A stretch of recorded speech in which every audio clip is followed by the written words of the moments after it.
Type of offences நம்ம பார்த்தாச்சு. அதில் ஃபஸ்ட்டு வந்து பெட்டி அஃபென்சஸ். இது வந்து ரொம்ப ஒரு சீரியஸான ஒரு அஃபென்சஸாக இருக்காது.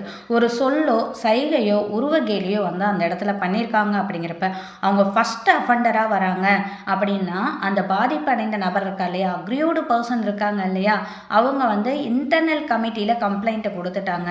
ஃபஸ்ட் டைமாக இருக்குது, இவங்கள வார்ன் பண்ணிவிட்டு நான் விட்டுறேன், இதுக்கு மேலே என்னை வந்து இந்த மாதிரி பேசக்கூடாது, என் கண்ணிலேயே வந்து இவர் படவே கூடாது அப்படின்னு சொல்லிட்டு ஃபஸ்ட் டைம் ஒரு எக்ஸ்கியூஸ் கொடுக்கலாம்.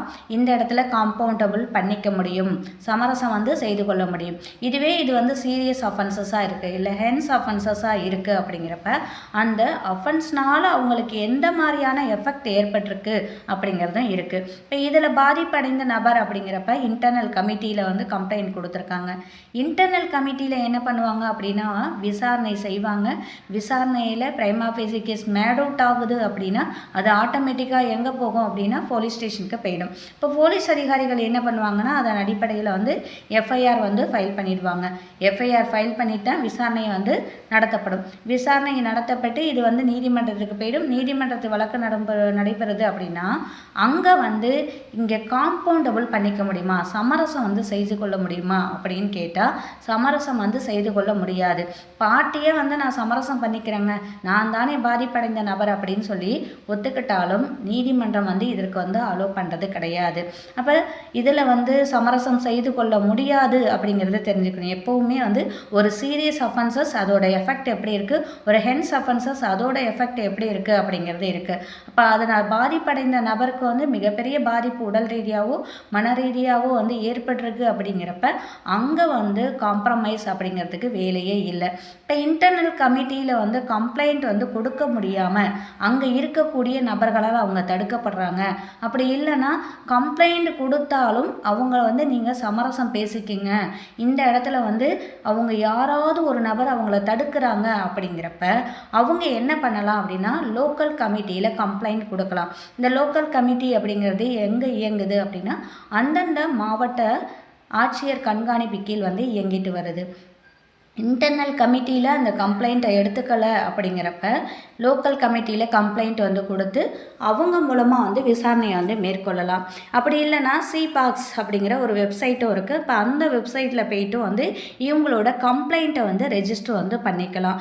இப்படிலாம் வந்து இன்டர்னல் கமிட்டியில் இருக்கக்கூடிய விஷயம். இப்போ லோக்கல் கமிட்டி அப்படிங்கிறது யாருக்கெல்லாம் அப்ளிகபிள் ஆகும் அப்படின்னு பார்த்தோன்னா இந்த 10 பேருக்கு குறைவாக வந்து வேலை பார்க்குறாங்க இல்லைங்களா, வீடுகளில் இருக்கலாம், இல்லை ஏதாவது ஃபார்ம் வந்து அமைச்சிருக்கலாம், இந்த மாதிரி சின்ன சின்ன ஒர்க்கை வந்து ஆரம்பிக்கிறாங்க அப்படின்னா அங்கே ஏதாவது பாலியல் ரீதியான துன்புறுத்தல் பெண்களுக்கு ஏற்படுது அப்படிங்கிற பட்சத்தில் அவங்க லோக்கல் கமிட்டியில் வந்து கம்ப்ளைண்ட் வந்து கொடுக்கலாம். இப்போ இதுலேயே அதே ப்ரொசீஜர் தான். Prima facie case made out ஆகுது அப்படின்னா ஆட்டோமேட்டிக்காக எங்கே போயிடும் அப்படின்னா போலீஸ் ஸ்டேஷனுக்கு போயிடும்.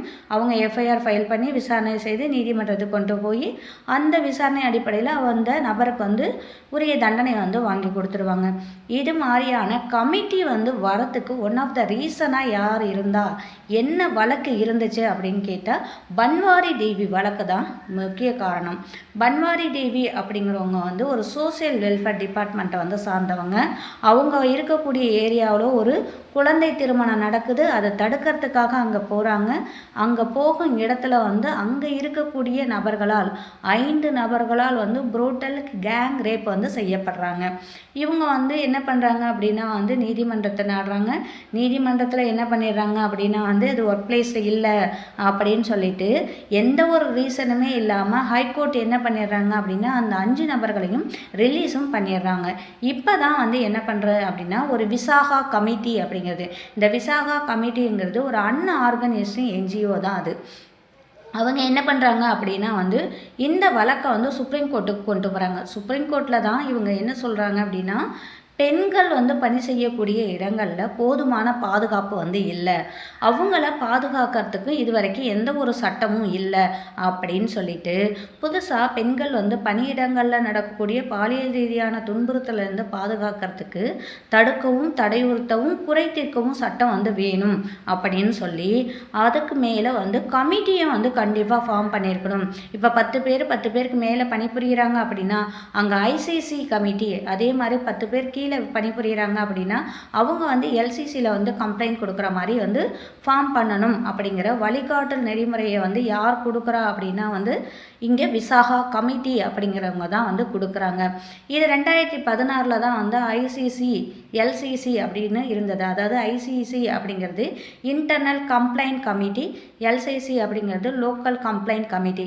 இதை ரிஃபில் பண்ணிவிட்டு 2016 ஐசிஎல்சி இன்டர்னல் கமிட்டி லோக்கல் கமிட்டி அப்படிங்கிறத வந்து கொண்டு வராங்க.